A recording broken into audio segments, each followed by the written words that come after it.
Como estamos com essa temperatura aí, 10 horas e 58 minutos, né? É frio mesmo, é muita chuva. Como é que essa coisa tá aqui hoje que tá frenético o Rio de Janeiro, né? A impressão que eu tenho é que eu acordei na Suécia hoje. Muito, muito frio. Meu Deus do céu. Carioca não nasceu para frio, né? Carioca, ele nasceu para praia, sol, né?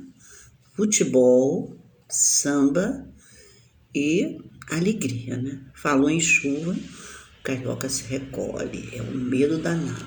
Mas a chuva e o frio anunciando que este inverno chegando, porque a coisa está realmente frenética, né? Mas falta apenas 1 minuto para a gente começar o nosso papo.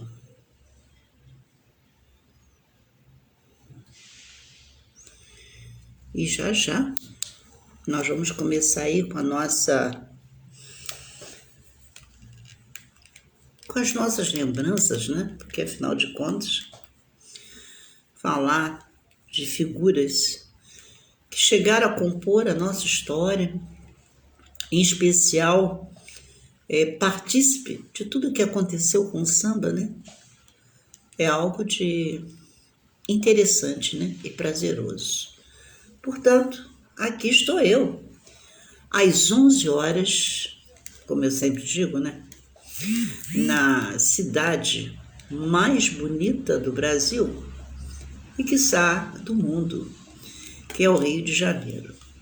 Até gostaria de fazer um programa, né, sem usar meus glasses, mas a idade não permite mais, né? 6.9 começa a dificultar tudo e as coisas começam a parar, né? Então vamos que vamos.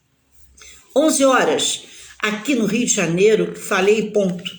Professora Célia de Franco de segunda a sexta, sendo que de segunda a quinta temos temas que versam sobre a política, sobre os estados, sobre as cidades, os bairros e sempre o carnaval na quinta-feira. Já sexta-feira, fico por conta das minhas lindas e belas, maravilhosas, magistéricas, que são as mulheres que fazem com que esse Brasil se torne ainda maior do que ele é, por uma estrutura de um conhecimento pedagógico. Então, às sextas-feiras eu me dedico exclusivamente a conversar com as minhas magistéricas. Hoje parece que todos estão reclusos em suas residências, uma vez que o sol não dá o seu brilho diário e, contrapartida, de forma necessária e obrigatória, a chuva molhando nossas plantas, né? Regando ainda os jardins que nós temos em nossas vidas, porque eu costumo dizer que cada um tem um estado dentro de si, e esse estado chama-se vida, aonde cada momento corresponde a um município. Então, hoje nós estamos no momento em que a chuva vem compor o cenário do Rio de Janeiro e de tantas outras cidades do Brasil, acredito eu. Se no Rio de Janeiro chove, São Paulo, socorro, e por aí afora vai. Portanto, hoje eu estou eu e tia Ciata, mas ficará registrado aí para vocês, por conta de que é importante e necessário que a gente possa falar dessa figura que chegou a compor durante muitos anos o cenário da nossa cidade do Rio de Janeiro, mais precisamente, como eu falei ontem, no bairro da Praça 11 de Junho. Praça 11 de Junho, né? O local em que a reunião dos sambistas sempre nos festejos de Momo, porque ali acontece exatamente o desfile das grandes escolas de samba do Rio de Janeiro. Contrapartida, temos também o espaço físico denominado de Sambódromo, aonde nós temos a possibilidade de ver esse majestoso espetáculo. Então, estou eu sozinha, eu e eu, né? Crianças. E chegou alguém para dizer, Célia, você não está só, você também está acompanhado. Enio Manso, eu estou sozinha hoje, eu e você. Ainda bem que você veio me dar bom dia, porque senão eu ia falar, a Nilza já chegou, porque a Nilza é o seguinte, a Nilza é a redatora oficial, né? Porque ontem eu cometi uma gafe que, sinceramente, foge de todas as possibilidades quando eu errei. Bonjour, como ça va? Eu errei ontem quando escrevi o nome de Tia Seata. E se não fosse a Nilza, certamente eu estaria pagando esse grande mico, né, Nilza? Então, Nilza, tô eu, você e Enio.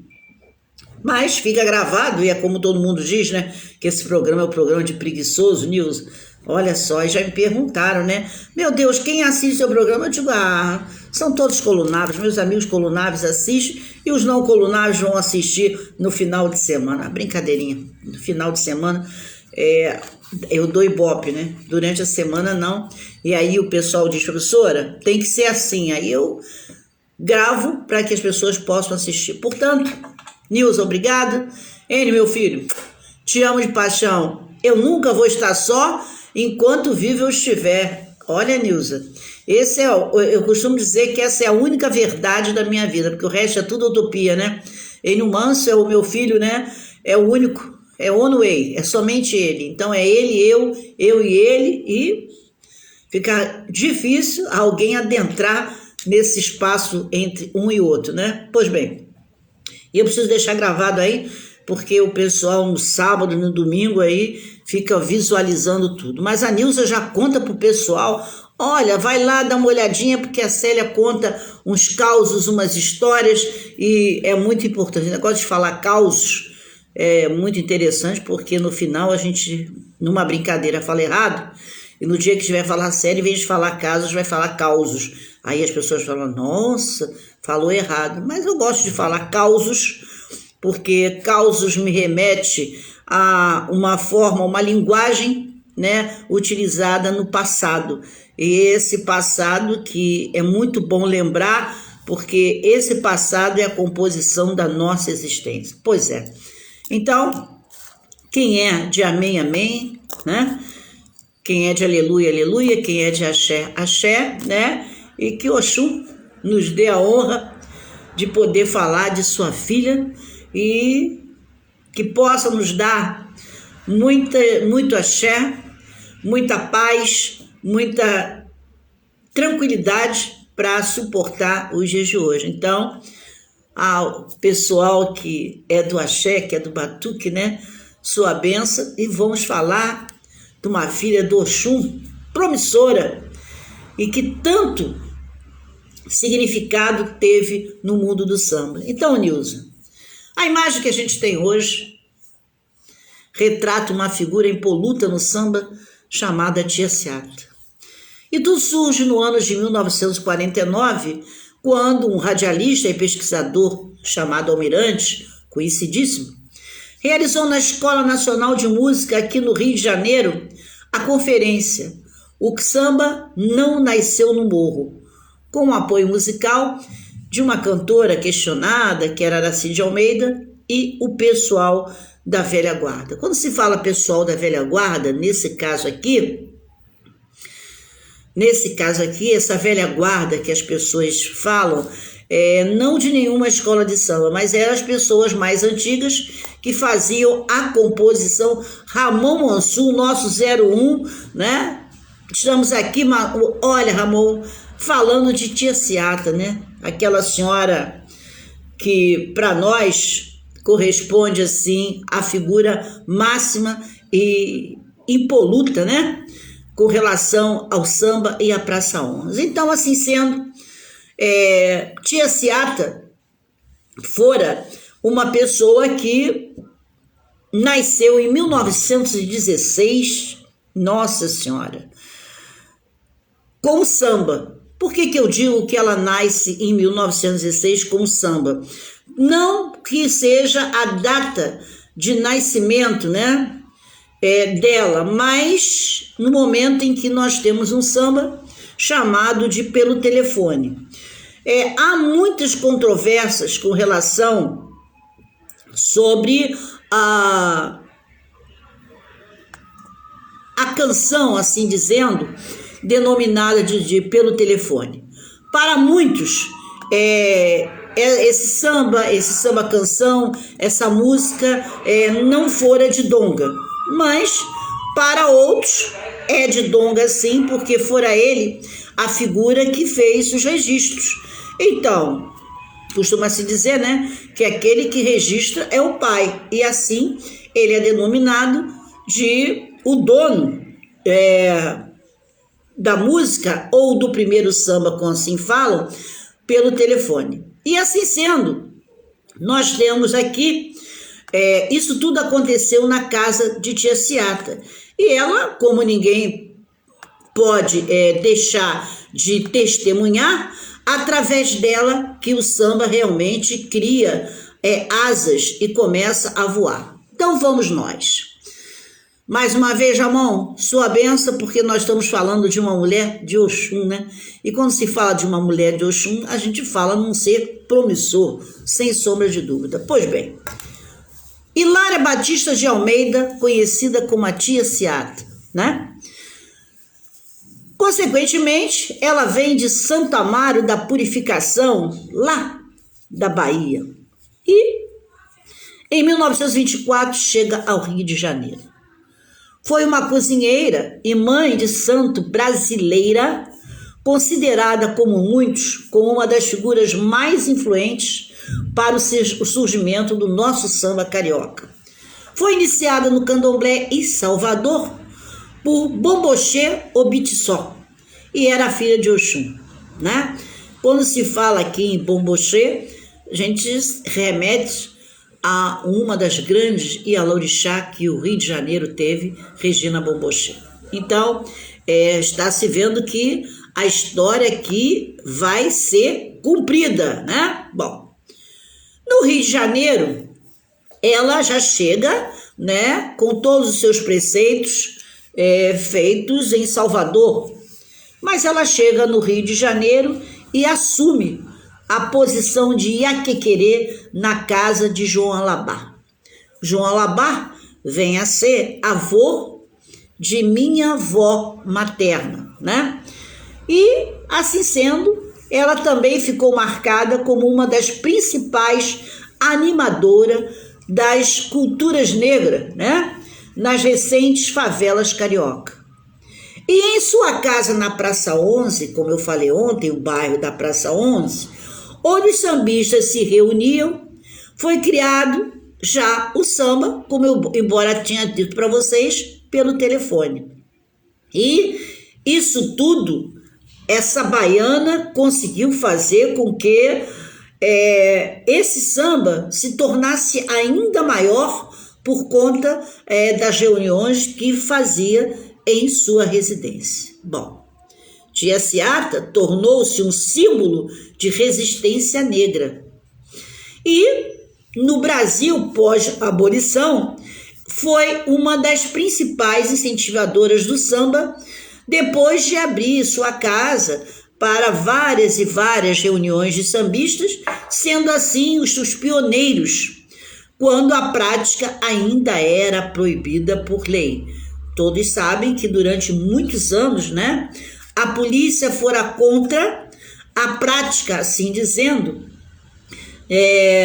de reuniões que pudesse ser oriunda de batuque, que para eles entendiam ser um legado deixado por negros, e aí associavam a baderna, e essa baderna eles entendiam que não podia acontecer, porque é claro que um tambor, o batuque, o som é estridente, e por mais que se tente abafar, esse som se propaga de forma assim muito vertiginosa, que diga-se de passagem, é muito bom, né?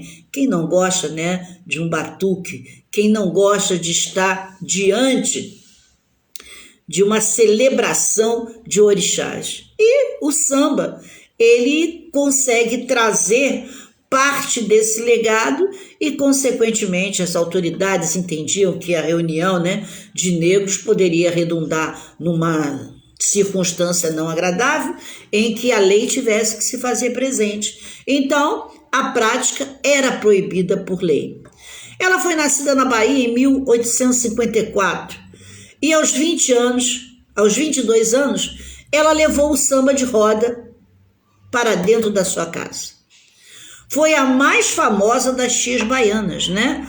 Na maioria, todas as tias baianas eram ialorixá, ou seja, Luciana Monteiro, muito obrigado por tudo aí que você tem feito, né? Me ajudado pra caramba. E dizer que eu serei, assim, eternamente grata a você aí. Bom, então, voltando aqui, quando se fala nessas tias baianas, essas tias baianas, elas eram e continuam sendo, em via de regra, as pessoas que administram os terreiros de candomblé. Então, são as consideradas mães de santo. E quando se falava em tias baianas, já entendíamos perfeitamente bem que nós estávamos diante de celebridades do candomblé, a maioria delas, né, oriundas de Salvador, Bahia, né? Então, obrigado por estarmos juntas sempre, isso é muito, muito, muito bom. Assim sendo, né, quando essas tias acabam se reunindo, aí sim, aí o samba tem uma postura maior. E as tias baianas, todas elas vinham de Salvador, especialmente na década do século XIX. E entre o século XIX e o século XX, elas vieram de Salvador para se alojar exatamente aqui no Rio de Janeiro, na nossa Praça 11 de Junho. Luciana ontem não esteve aqui, mas foi muito bom o nosso bate-papo, porque ontem tivemos bastante pessoas aí falando da Praça 11 de Junho. Então, assim sendo, tia Seata, como já falei para vocês, que ela era conhecida com esse nome, mas na verdade o nome de batismo era Hilária, né? E a data do aniversário dela se torna um pouco, até hoje, os historiadores têm uma certa dificuldade de saber exatamente o dia em que tia Seata nasceu. Eu tenho aí Luciana Andréia, que é a responsável pelo Empodera, né? Pelo projeto Empodera Samba, que mora próximo à bisneta de tia Seata. Então, através dessa bisneta, eu certamente devo saber o dia em que tia Seata nascera, o que é, até hoje, para os historiadores, grandes dúvidas, né? Assim sendo, tia Seata chega aqui com 22 anos, né? Já trazendo uma filhinha, né? Com o nome de Isabel, e nessa sua chegada, claro, uma baiana é sempre uma baiana, né? E chegando no Rio de Janeiro, toda assim maravilhosa, tal e coisa, ela então conheceu Norberto da Rocha Guimarães, com quem teve uma filha, mas o relacionamento não foi adiante. Ela ficou solteira e com as filhas para criar, né? Ela começou a trabalhar como quitudeira. Quitudeira é a mulher que faz quitude. Vocês lembram que ontem, Nilza estava aí? Ontem eu mencionei o seguinte: na Bahia tem algo interessante. Na Bahia você ou faz comida muito bem, ou você costura muito bem.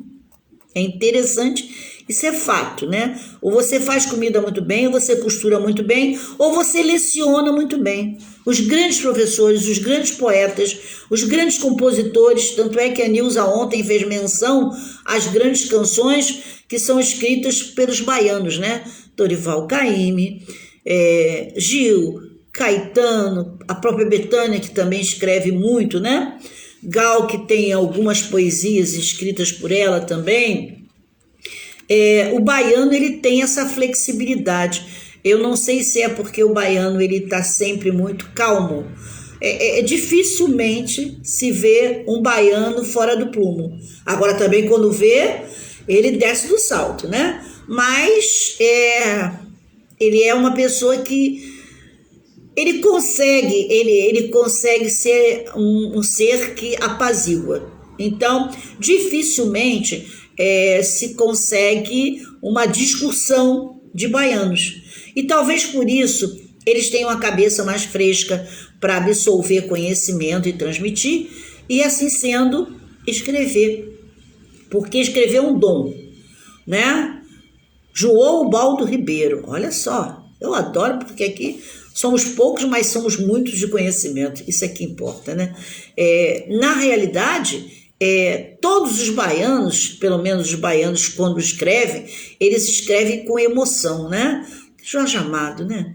Quem não quer ler Jorge Amado?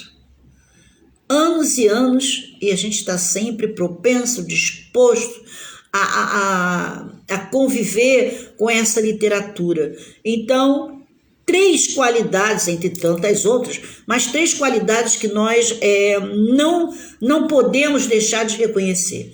A comida baiana, e a baiana cozinha muito bem, independente de ser os seus quitutes, né, da região. Na costura, elas são impolutas na forma de fazer qualquer tipo de roupa, né? E na forma de lecionar, de se expressar, de compor, né? Não só a literatura, como também qualquer letra de música. Ou seja, eles têm essa qualidade. E Tia Seata chega no Rio de Janeiro, vai trabalhar fazendo quitutes, porque ela é uma daquelas grandes, né, e excelentes figuras que muito bem sabia trabalhar com as iguarias a ponto de fazer a melhor comida. Olha só. Então, lá foi ela trabalhar e ela sempre parlamentada. Ela nunca deixou de ir para o seu trabalho sem estar com suas roupas que a caracterizavam como efetivamente uma baiana de Salvador. E os seus colares, consequentemente, uma mulher maravilhosa, né, de Oxum, trazendo aquele colar todo na cor ouro. Imagino com aqueles vestidos, com aquelas vestes de rechilier, deveria ser sim algo, porque o baiano gostava de uma roupa engomada, né? Eu digo isso porque a mãe da minha mãe, ela engomava as roupas assim, aí ficava aquilo ali tudo, enfim, perfeito, né? E, consequentemente, bom, ela acaba, com o tempo, casou-se depois com João Batista da Silva, funcionário público, e ela teve nada mais, nada menos. RP estava sentindo sua falta. O grande compositor de Ribeirão Preto e de Vila Isabel chegando. Estamos falando de Tia Seata, RP? Ora, Nilza está aqui. Você não tinha chego, eu já estava preocupada, né? Porque, afinal de contas, olha, Nilza, você, RP, e Luciana, ainda está faltando Josiane, que também está trabalhando, mas de quando em vez ela troca o horário dela só para me assistir. Mas Josiane também não chegou ainda. Bom, e Luciana, né, que trabalha muito, Mônica, Patrícia, essa gente gosta de trabalhar. Então, RP, estamos aqui falando da Tia Seata. Imaginem vocês, hein? Fred, ela teve nada mais, nada menos que 14 filhos. Meu Deus! Sabe o que é isso? 14 filhos naquela época, meu Deus do céu, não tinha televisão, né? Mas isso é outra história, depois a gente fala. Então, esse relacionamento, né, com o seu marido João Batista foi que deu sedimentação e afirmação à Pequena África. E vocês, quando falam aí em Pequena África, anotem que quem escreveu um livro sobre Pequena África foi Roberto Moura, que na Universidade Estácio de Sá, quando foi ministrado o curso Gestão de Carnaval, e que eu fui uma das alunas, né? Imagina, sérios problemas. Isso são um tipo de caso que eu depois conto, né? Imagina, a professora Célia em sala de aula tumultuava o negócio lá. E Roberto Moura foi um dos grandes professores que o Instituto do Carnaval teve, e que veio a falecer exatamente durante o tempo em que lecionava esse curso na Estácio de Sá, aqui na Praça 11. Foi uma das grandes figuras e que, sem sombra de dúvida, deixou um grande legado que foi Pequena África. Portanto, quando você quiser saber, Angel também, prazer, chegou aí a minha enfermeira predileta, fugidinha para me ver, beijo, beijo, eu sei que é difícil esse horário. Então, quem quiser se aprofundar com Praça 11, Tia Seata, anotem, Pequena África, de Roberto Moura, um grande professor e uma das criaturas que mais soube expressar o momento da Praça 11 como palco para o samba carioca. E assim sendo, essa afirmação da Pequena África, como era conhecida a área da Praça 11 de junho, né? Nesta época. Recebi, então, todas as pessoas nos finais de semana em sua casa, nos pagodes que eram festas dançantes, regadas a músicas, e não podia deixar de ser com seus quitutes, né? Cantava com autoridade, respondendo aos refrões da festa, que arrastavam-se por vários dias. Os vários dias começava sexta-feira à noite, era sábado o dia inteiro e domingo o dia inteiro. Então, esses dias, não pensem vocês que era de segunda a segunda, não. Mas, no final de semana, a coisa ficava estreita a nível de convívio. Luiz Paulo Antunes, chegando, tá aí, mestre, se eu não falar nele, ele diz que eu cancelei ele. Então, ele, quando chega, eu tenho que falar logo. Olhei para ele, ele tá aí, eu tenho que falar. Luiz Paulo, se estiver trabalhando, grande abraço para você e muito bom ter você aqui. Então, o que acontece? Dentro desse pagode tinha uma coisa denominada, que hoje já não se fala muito, Partido Alto. E o que era o Partido Alto? Partido Alto era uns refrões, umas frases, onde uma pessoa, isso é uma roda de sambistas, então um começava a fazer um canto e o outro continuava a frase e depois passava para outro. Um exemplo assim, o da cabeceira começava tuti de madame tuti, de madame tuti. Aí ele falou Madame Tutti, lembra-se francês, né? Aí o outro já ia, je veux parler français. Aí já ia Tutti de Madame Tutti. Aí outro falava, eu já não quero mais falar porque é francês. E assim eles iam. Dentro dessa rima, eles faziam a brincadeira e aí saía o Partido Alto. Partido Alto difere do samba. O samba, as pessoas entendem que pode levantar o pé, né? O samba pode fazer firula, mas o Partido Alto não. O Partido Alto é um samba miudinho, onde você não tira o pé do chão e vai dançando, mas o que mexe mesmo são as cadeiras, né? Então, mexe as cadeiras aí. Então, o Partido Alto, ele é assim. Ele é muito no chão, é quase semelhante aos jongueiros, né?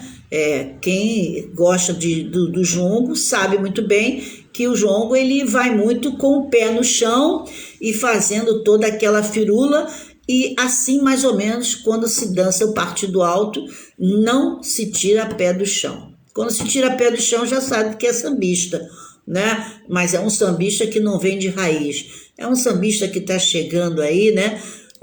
Vamos dizer assim, era sambódromo, porque eu reputo os sambistas em duas épocas, época da Praça 11, da Presidente Vargas, Praça 11, propriamente dito, e ontem nós comentávamos o quê?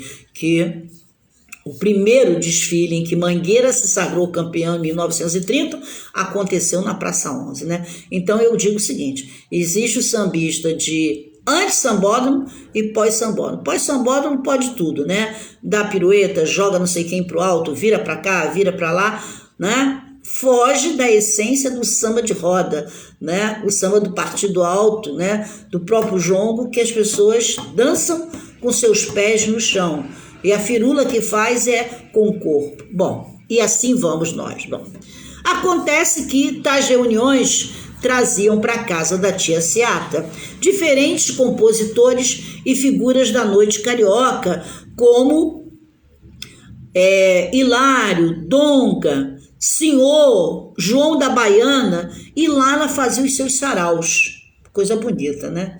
A casa da tia Seata, na praça 11 de junho, era tradicional ponto de encontro de personagens do samba carioca, tanto que nos primeiros anos de desfile das escolas de samba, era obrigatório passar adiante da casa de tia Seata, ou seja, era o ponte. Onde era o ponte. Um momentinho só aqui, RP, professor, uma pergunta que eu tenho dúvida, de onde veio a frase? Acho que veio depois de Martim da Vila, mas tenho dúvida. Esta frase é Iaiá, veio antes? Sim, porque, inclusive, vamos dar um adendo aí, que já o RP faz uma pergunta com relação ao samba, e pelo que eu estou vendo aí, temos Beija-Flor, temos Portela, temos Vila Isabel, tem Luciana, que é tudo ao mesmo tempo, não sei, ela mora lá por Madureira, mas também não sei o que é, então nós temos o samba, né? Quando se diz de Iaiá é uma, vamos dizer assim, como se fosse uma expressão idiomática que o baiano usa muito. Vem cá, Iaiá. Iaiá é uma moça, né? Iaiá é uma mulher graciosa, é uma mulher querida. Iaiá, vem cá, né? E aí eles aproveitaram, ou, por exemplo, eu digo um dialeto, né? Bahia tem um dialeto, que é uma mistura do português, propriamente dito, e umas pontuações para a nossa língua oriunda de Salvador, Bahia, né? E Iaiá é uma, vamos dizer assim, seria uma expressão idiomática utilizada por baianas, sim, né? Tanto é que Martim da Vila, quando faz Iaiá do Cais Dourado, ele começa no Cais Dourado da velha Bahia, onde estava o capoeira, a Iaiá também se via. Quem era a Iaiá? É a moça bonita, né? Interessante, aquela mulata de corpo escultural, cintura fina, né? Os seus glúteos um tanto quanto lá. Não falei? Josiana ia chegar tarde, mas chegou. Mariana e Marinho chegaram juntas, né? Foram colegas de sala de aula, colegas de trabalho. Então aí, para e passa. Chega a Josiana, chega a Mariana. Beijo para as duas, um beijo para essa criança e um beijo para os maridos, né? Porque se eu não deixar um beijo, um abraço para os maridos, não tá legal, né? As mulheres não muito, porque sabe como é que funciona, né? Mas um beijo aí para o marido, Josiane, um beijo para essa criança e Mariana para o seu esposo também. Bom, então voltando aqui, Iaiá está explicado. Iaiá é uma expressão utilizada para moça, né? Para mulher assim bonita, né? Avantajada, que tem em Salvador.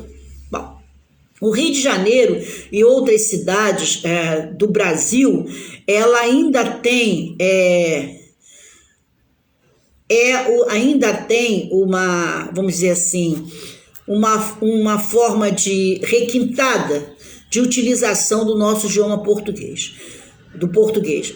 Bahia, olha que interessante, Bahia, Maranhão, eu considero que existe aí muitas semelhanças, né? Muitas semelhanças, inclusive a nível do que se refere à religião do candomblé.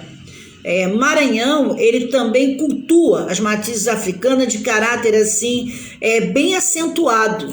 Então, o que se vê muito Dom Chico, olha, o homem que o príncipe Charles considerou grande comunicador e que eu já botei lá no grupo o seu retrato para todo mundo ver que você foi o preterido do príncipe Charles quando esteve no Brasil. Não é qualquer comunicador, né? Já mais tarde eu vou ler o que o RP falou, porque ele não se refere a iaiá, então laiá, laiá. Isso aí é um refrão utilizado, mas eu vou te dizer, né? Alessandro Mougin, estava sentindo sua falta, hein? Tá acordando tarde. Então, gente, voltando aqui para falar da tia Seata, gente, que nós estamos falando hoje, essas reuniões acabava sendo mesmo aquele ponto de encontro tradicional onde a casa ficava lotada e talvez por isso que nós não conseguimos sair do espaço físico denominado de Reduto do Sambista, que é a Praça 11 de Junho, que consequentemente talvez toda uma estrutura desse carnaval, essa possibilidade das reuniões acontecerem com o próprio terreirão, que ficou uma discussão, mas já esquecida, que gostariam de trocar o nome do terreirão para Nelson Sargento, aí outros disseram que tinha um nome, enfim, o assunto morreu aí, como tudo acaba em pizza nesse país, no Rio de Janeiro mais ainda, morreu o assunto do terreirão. Mas se vocês observarem, a essência do samba está exatamente ali, né? O sambódromo, o terreirão, tudo se concentra exatamente ali na Praça 11. E o terreirão fica exatamente próximo de onde era a casa da tia Seata. Pena que houve a demolição, que poderíamos até ter ali, vamos dizer assim, um museu do samba na casa de tia Seata, que eu acho que seria algo assim bem providencial, uma vez o tanto quanto ela corroborou para que o samba fosse um expoente maior, não é isso? Bom, as rodas de samba, ela muito comum na casa dela. Então, o que ela fazia? A casa era grande, né? Porque vocês sabem, como eu falei para vocês ontem, né? A Praça 11, as casas eram imensas. Feliz eu que tive a chance de ter nascido numa daquelas casas antes de se tornarem casas de cômodo, né? Já com a explicação que eu dera ontem, que as casas da Praça 11, elas eram casas de 2, 3 andares. Por quê? No primeiro andar ficava a loja, e no segundo e terceiro a família habitava. Então, os comerciantes, os italianos, os espanhóis, os portugueses, os judeus, quando vinham para o Brasil, a maioria se alojava no centro do Rio, por questões financeiras e condições de montarem os seus negócios, né? Então, o tempo foi passando, conforme eu expliquei ontem, eles foram saindo, migrando para outros lugares, e aquelas casas foram ficando vazias e tendo que ser alugadas para os menos favorecidos. E esse é um dos motivos pelos quais uma dessas residências habita tia Seata e seus familiares. Com 14 filhos, tinha que ser uma casa de 20 andares. Imagine vocês, 14 filhos, meu Deus do céu. Eu tenho um só, já fiquei louca, imagina 14. E eu já estava no manicômio. Bom, assim sendo, o que ela fazia? Já que as rodas de samba eram comuns na sua casa, ela delimitava espaço. E o que ela fazia? Os mais velhos ficavam na sala da frente, né?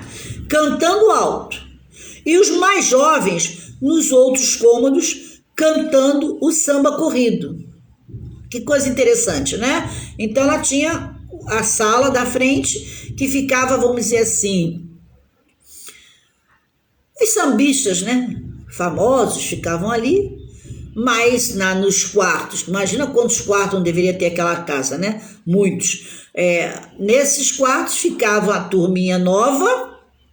E aí que o negócio pegava, né? E no terreiro ficavam aqueles que gostavam da batucada. Deu para entender? Então eu imagino que fosse assim. Na sala da frente ficava a elite conversando, tomando sua cervejinha, batendo seu papo, contando os causos. Acho que era assim. Nos quartos ficavam a juventude criançada, né? Rindo, brincando, falando um pouquinho de samba, coisa assim. Olha, o cara passando aqui vendendo os ovos, né? Para dar para noiva. E já no terreiro mesmo, aí era o fervo. No terreiro era aquele samba rasgado mesmo, com aquela batucada mesmo, né? Bom, aí o que acontecia?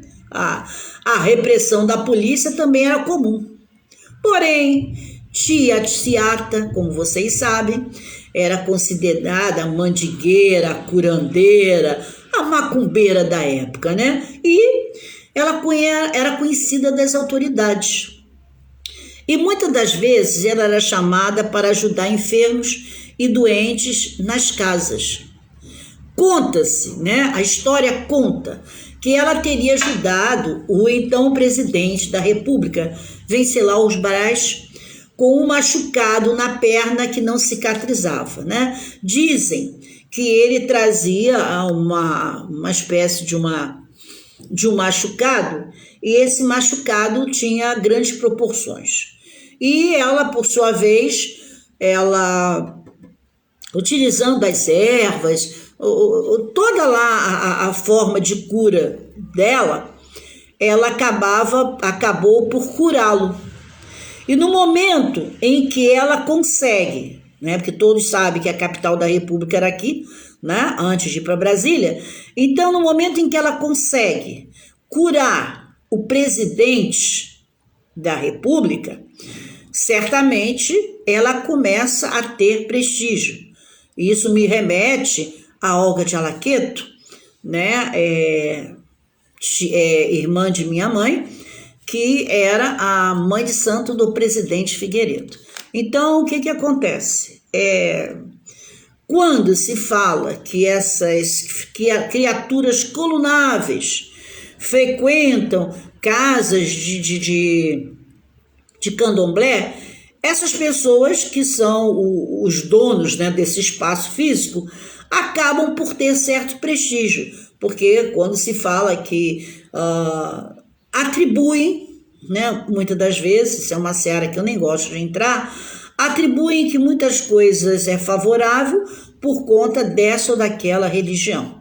Eu já entendo que a gente só tem aquilo que merece, mas isso é uma outra seara que não nos compete, não a mim. E como a tia Ciata cuidou do nosso presidente Venceslau Braz, ela passou a ser realmente uma figura respeitada e considerada dentro de Rio de Janeiro, no estado da Guanabara, né, onde qualquer coisa a fazer com esta senhora seria motivo de pensar o que fazer, uma vez que ela era preterida do presidente da República. Então, né, imagina, se hoje ser amigo do presidente significa estar acima do bem e do mal, imagina como não era antes. Bom, tia Ciata, além de cozinheira, ela era costureira e, quando em vez, ela estava na sua casa, né, vamos dizer assim, de preceitos africanos, auxiliando o dono da casa, ou seja, dentro do candomblé, ela frequentava uma casa onde tinha o dono e ela era a segunda pessoa. Dizem, né, que ela, ao curar, isso fica muito claro, o presidente, ela fez um pedido a ele, né? Ora, já que eu vou botar o senhor bom, mas eu queria ele fazer um pedido, né? E aí ele fique à vontade. Peça o que você quiser, desde que você me cure. E ela curou, e ela pediu a ele que então desse um emprego público para o marido por conta da família numerosa que ela tinha. Então, assim sendo, tia Ciata conseguiu, com o presidente Venceslau Braz, um emprego para o seu esposo, que, afinal de contas, cuidar e criar 14 crianças não é tão fácil assim para uma pessoa que tem um subemprego, para ela que vivia da venda dos seus docinhos e das suas costuras. Vocês sabem perfeitamente bem que a sobrevivência naquela época era tão difícil quanto hoje, e eu repito para vocês quando eu falo do tema, Princesa Isabel, ela liberou os escravos. Quando eu digo liberou, nos liberou, mas não nos libertou. A chibata, hoje, a dor da chibata hoje, ela tem uma outra formatação. A pancada hoje, ela é diferenciada de quando estávamos na senzala, mas ela não deixa de existir, né? Ainda existe, com toda certeza, ainda existe os maus tratos para com aquele menos favorecido. E vou mais além. Com toda certeza, se ontem a senzala agregava o negro e era fechada, hoje a senzala é aberta e dentro dela está branco e negro. E só não vai estar branco e negro se tiverem poder. O poder que, por incrível que pareça, vem de uma coisa denominada fama. E é uma coisa interessante, né? Porque a fama, ela difere da celebridade. Porque a fama, ela é temporária e a celebridade é eterna, né? Celebridade é celebridade, né? E fama é outra coisa. E quando eu digo a senzala, a porta da senzala foi aberta, mas não se saiu dela, exceto se tiver fama, se for celebridade, se tiver dinheiro. Essa mesma senzala em que mantinha o indivíduo dentro de um sofrimento, dentro de uma angústia, dentro de um futuro incerto,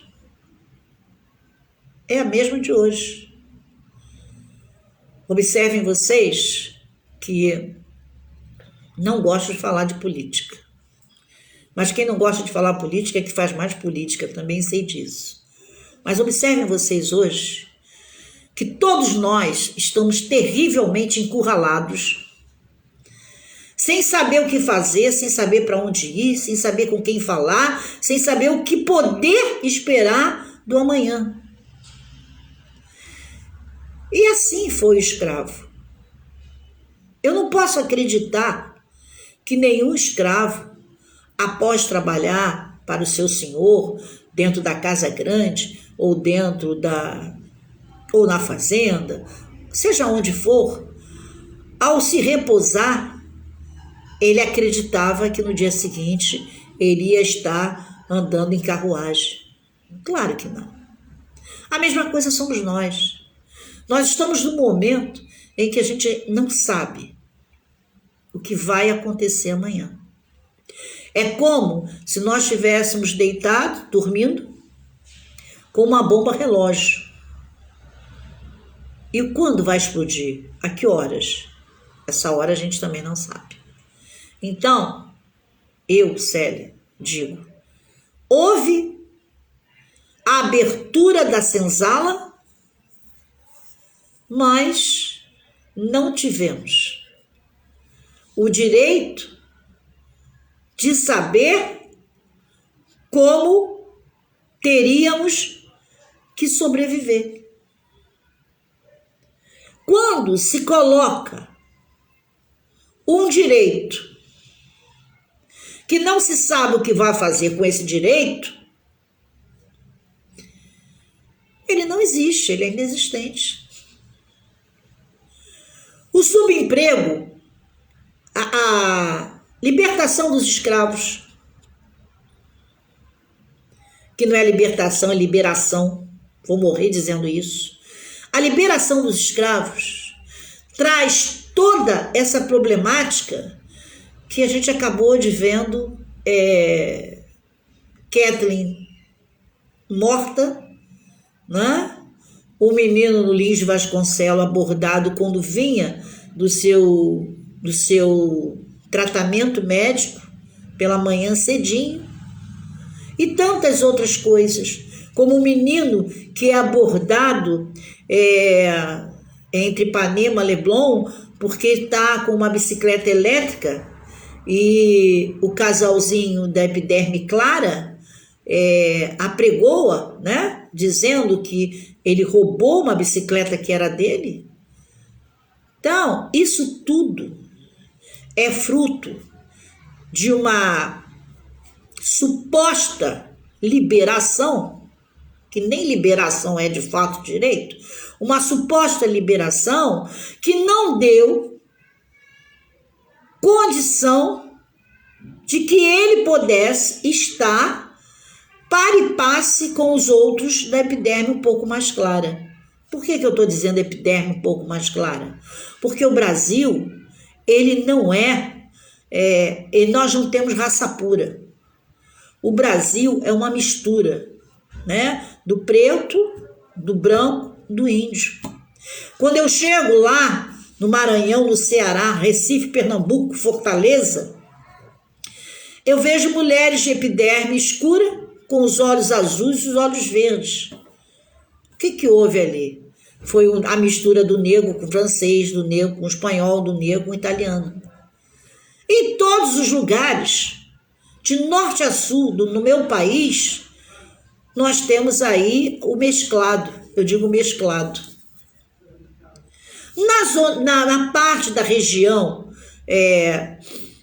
sul, né, é menos visível a presença da epiderme negra, escura, por conta da concentração em massa, né, de pessoas oriundas da Alemanha, da Itália, da França, do Japão. E ali, por incrível que pareça, com um clima muito frio, eles se adaptavam mais. Porque vindo para cá, o próprio italiano não se adaptava. Não é desconhecido de ninguém. E aí, por que fomos liberados? E eu mantenho isso. Porque tivemos escravos italianos. E a história não conta isso. Não é isso? Mas tivemos. E por que eles não permaneceram trabalhando para os senhores quando houve a liberação do negro? Porque ele não suportou o calor. Porque o europeu não está acostumado a calor. Assim sendo, quando a gente fala no momento em que Tia Seata abriga o sambista, esse sambista, em via de regra, ele é filho, fruto de uma família de negros. E a polícia associa sempre o negro à baderna. Custou-se muito para que as escolas de samba pudessem fazer o seu carnaval, o seu desfile, sem a intervenção da polícia. E me parece que a Tia Seata deu um pontapé inicial nessas controvérsias. Por quê? Porque com o prestígio que ela adquiriu tratando de um presidente, ela abre uma meia porta para que as pessoas não fossem prisioneiras do seu desejo.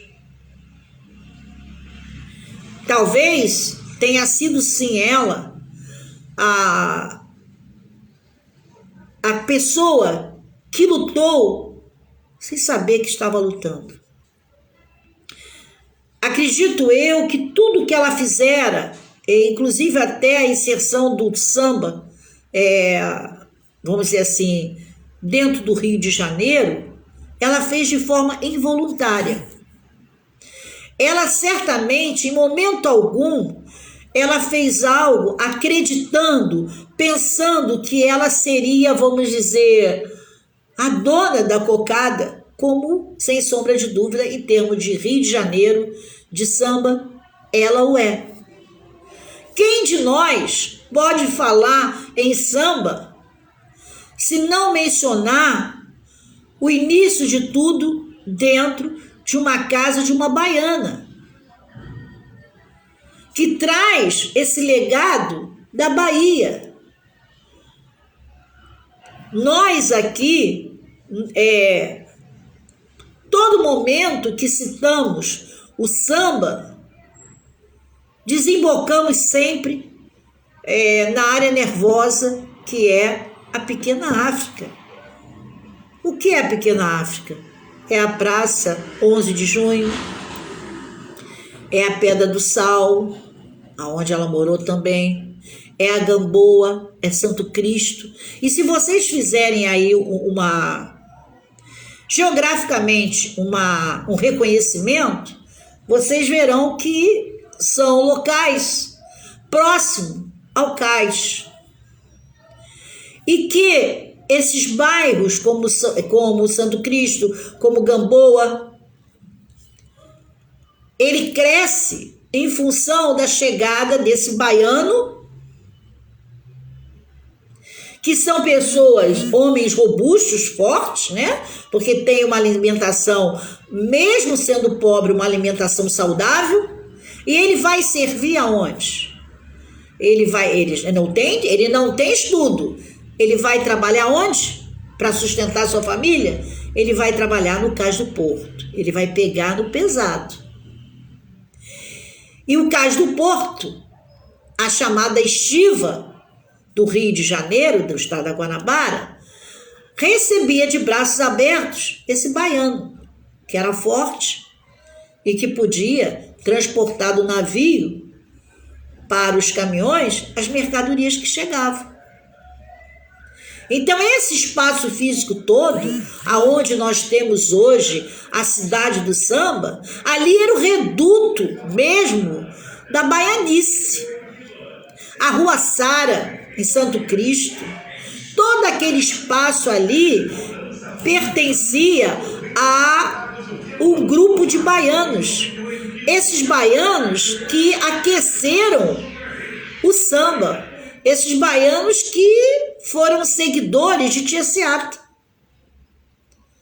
E ela, certamente, indiscutivelmente, em momento algum, eu tenho certeza que ela pensou que ela faria história ou contaria, após o seu falecimento, de forma definitiva, a história do samba dentro do Rio de Janeiro.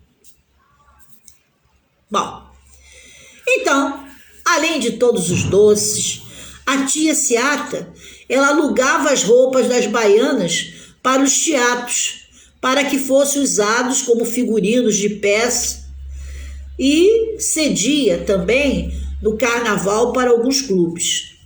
Nestas épocas, os homens se vestiam com as suas fantasias, se divertiam nos blocos, usavam roupa de mulher e usavam as baianas da Tia Seata. Com este comércio, muita gente da Zona Sul do Rio de Janeiro e da alta sociedade ia à casa de Tia Seata, passando assim a frequentar suas festas. Sabe como é que é, né? Tem sempre alguém que gosta não, vamos sair desse arranjo aqui, vamos sair desse violino, essa coisa, porque até então não tinha música popular brasileira, não tinha Tom Jobim, não tinha Vinícius de Moraes, não tinha Toquinho, Vinícius, Ivan Lins, não tinha, não é isso? Então vamos lá, né? Vamos lá, porque lá o negócio tem uma canção, uma música diferenciada. Então saímos da Zona Sul e vamos partir lá para Praça 11 de Junho, para casa de uma baiana que trouxe um ritmo, olha, que você não faz ideia. Era a casa da Tia Seata. Então, nessas festas que a Tia Seata passou a ter ali um grupo de pessoas adeptos da religião, né, afro, denominada de candomblé. E ela, como pessoa que traz já de Salvador toda a sua feitura, passa a ser a grande mãe de santo que o Rio de Janeiro tem, né? E a sua casa passa a ser uma referência na história do samba e do candomblé da cidade do Rio de Janeiro, na época, então, estado da Guanabara. O marido de Tia Seata, que era João Batista da Silva, morre em 1910, época em que Tia Seata já era considerada uma autoridade e uma estrela no meio do samba carioca. Tinha respeito, popularidade, muito maior do que qualquer personalidade dentro do nosso estado. E um detalhe, hein? Entre os negros, ela era a negra, com seu ar que dava uma definição para a postura de ser uma mulher não carioca, vinda de Salvador, da Bahia, né? Trazendo um ritmo e abrindo suas portas, sendo ovacionada não só pela classe pobre, mas também pela elite do Rio de Janeiro. E, sem sombra de dúvida, a sua casa acaba sendo também uma referência para todo sempre sambista. Bom, e quando ela se vê na condição de dona, né, de um legado que ela construiu, ela entende que a vida para ela no Rio de Janeiro acabaria por ter um sentido. Sentido esse que não que ela fizesse política, não, mas ela sabia qual era o seu papel diante dessa sociedade, que aí não se fala em sociedade preta nem branca, diante de uma sociedade.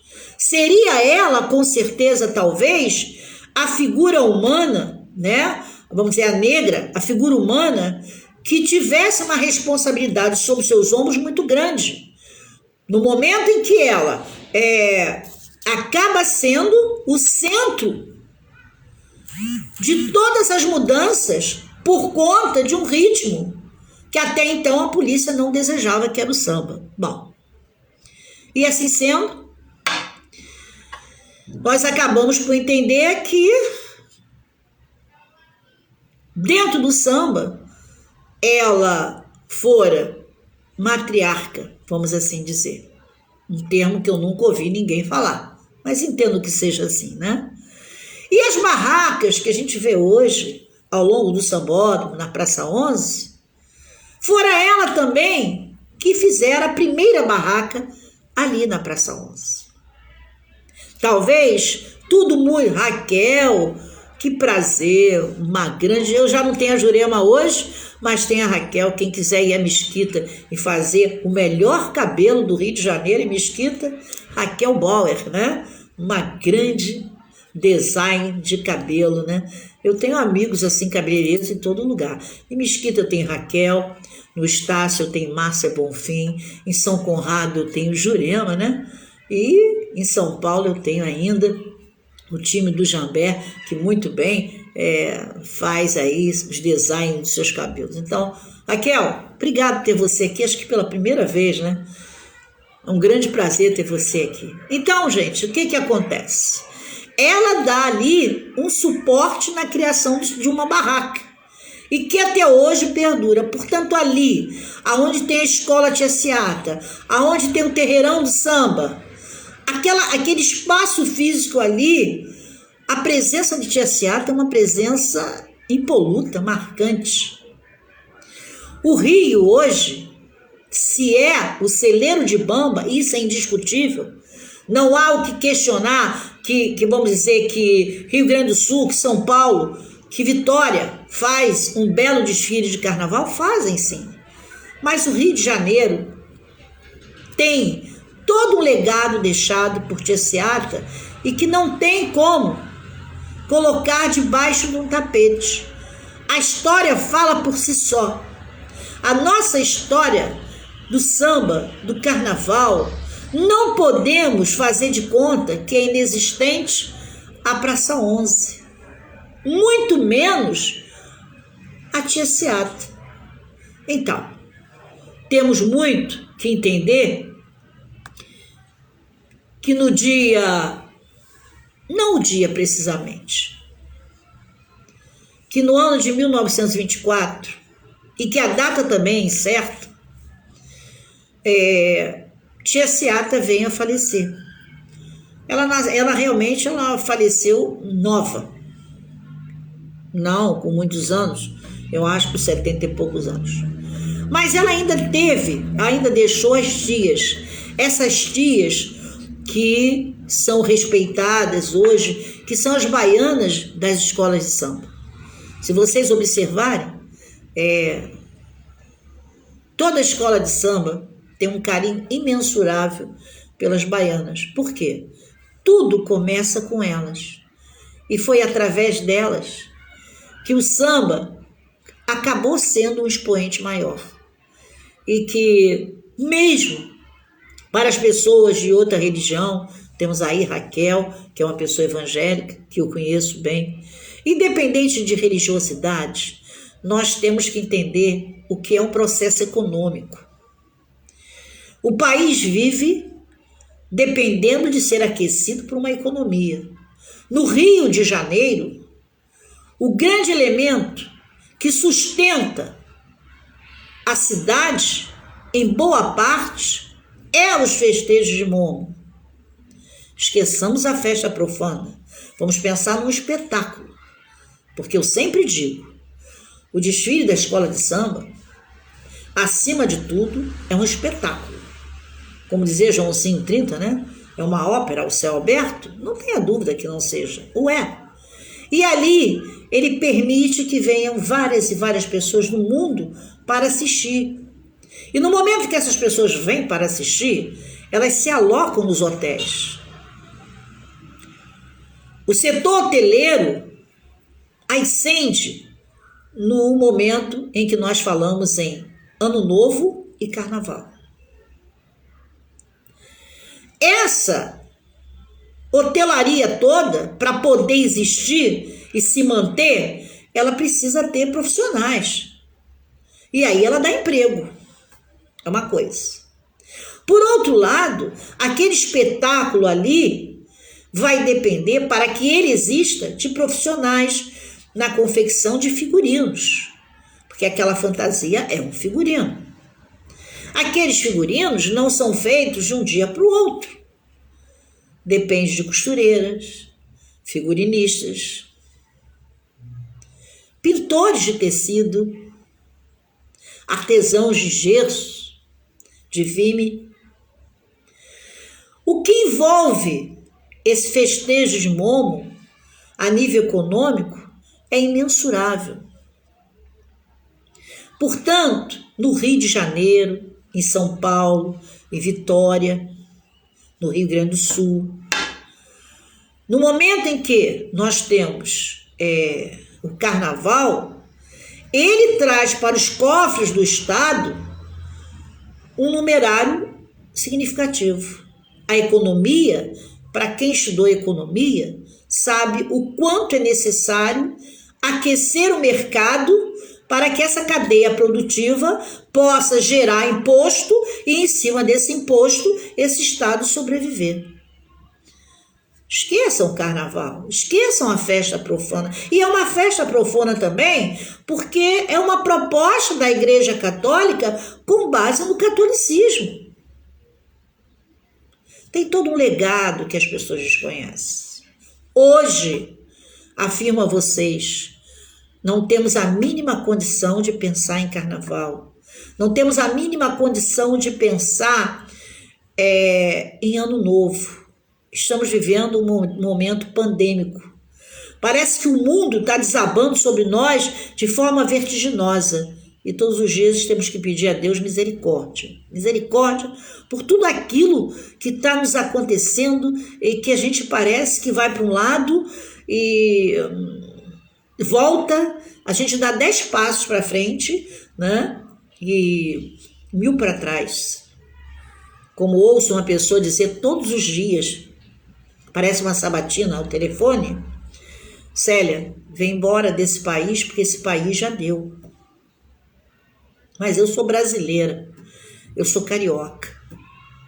Eu tenho certeza que eu vou morrer no meu país, porque é o que eu quero. Aqui eu nasci e aqui eu vou morrer. Mas, quando se fala em carnaval, e todas as quintas-feiras eu falo de carnaval, não sei se teremos carnaval em 2022, em fevereiro de 2022, eu não sei. Eu não acredito nessa possibilidade, porque a coisa ainda está muito embrionária, né? Mas é necessário que saibamos. O carnaval aquece nossa economia. Os nossos cofres estão vazios. Então, independente de religiosidade, esse é um produto que o Rio de Janeiro, que São Paulo vende, que Vitória vende, que o Rio Grande do Sul já vende também. E que enche sim os nossos cofrinhos. Senhores, hoje é quinta-feira, estamos aí às 12 horas e 9 minutos, né? Na cidade mais bonita do Brasil, quiçá do mundo, que é o Rio de Janeiro. Eu espero que vocês, eu sei que amanhã é o dia das magistéricas, e o pessoal aqui não vai fazer concurso público, na sexta-feira não me assiste, porque é um programa direcionado, não digo que é um programa, né? É uma aula mesmo, direcionada para o pessoal, né, do magistério. Então, não digo missão cumprida, porque missão cumprida é muita presunção, né, da parte de um ser humano. Mas é para vocês que continue acreditando na ciência, porque somente a ciência nos dará condição dessa sobrevivência. Não se esqueçam, água, sabão, gel e a máscara, porque mesmo tomando essa bendita vacina, né, não estamos isentos de passar essa enfermidade para as pessoas. Luciana Monteiro, muito obrigado. Você é minha inspiração. Muito obrigado. E dizer-lhes o seguinte: cuidem-se. Não aglomerem. Nilza, não sai de casa sem sua máscara. Vários aniversários acontecerão no futuro próximo. Hoje, fica em casa. Só saia de casa se realmente tiver que ir trabalhar. Se não tiver, não saia. Fica em casa. Porque muitos carnavais virão, muitas festas virão, muitos batizados, né? Ontem eu recebi 2 filmagens de 2 lugares bombando e ninguém com máscara. Então isso não vai sanar. Só para alerta para vocês, 791 leitos estão lotados no CTI de pessoas com a Covid. Né? Se quiserem, fiquem à vontade, posso levá-los a hora que quiserem. No Gazola, no Miguel Couto, no Souza Guiar, porque tenho acesso, né? Por todo o tempo que com eles trabalhei. E levar vocês lá para dar uma voltinha, porque só no tratamento de choque que a coisa resolve. E eu estou à disposição. Se quiser ir, vamos que eu levo vocês. Então, como está dizendo Luciana, muitos aniversários virão se as pessoas ficarem em casa. Se não, né? Aquela coisa, né? O festejo de São Pedro e São João, fique em casa, porque senão você vai conhecer realmente São Pedro lá e não fazer a festa dele aqui. Beijo da gorda, porque foi bom ter vocês. Nilza, obrigada. Mariana, obrigada. RP, obrigado. Luciana, muitíssimo obrigado. Enio, muito obrigada. Raquel, muitíssimo obrigado. Dom Chico, você que é o homem da DC Miriti, que é a figura que o príncipe Charles considerou o melhor da comunicação no Rio de Janeiro, muito obrigado. RP, bom ter você aqui, porque contando os causos, né, como eu digo, contando os causos da forma que eu digo, é salutar. Hoje, em especial, não é o melhor dia, porque eu não sei por quanto tempo, mas eu ainda estarei aí com grande dificuldade, até mesmo para acordar por conta de excesso de remédio, mas eu espero que no futuro próximo tudo esteja melhor, né? Que a gente possa dizer que vale a pena viver. Muitíssimo obrigado. Consegui até tirar o óculos, né? Porque estou enxergando assim, na medida do possível, ainda razoável, ainda estou vendo alguma coisa. O dia que eu não ver, eu aviso a vocês. Bom, espero que vocês tenham um bom final de semana.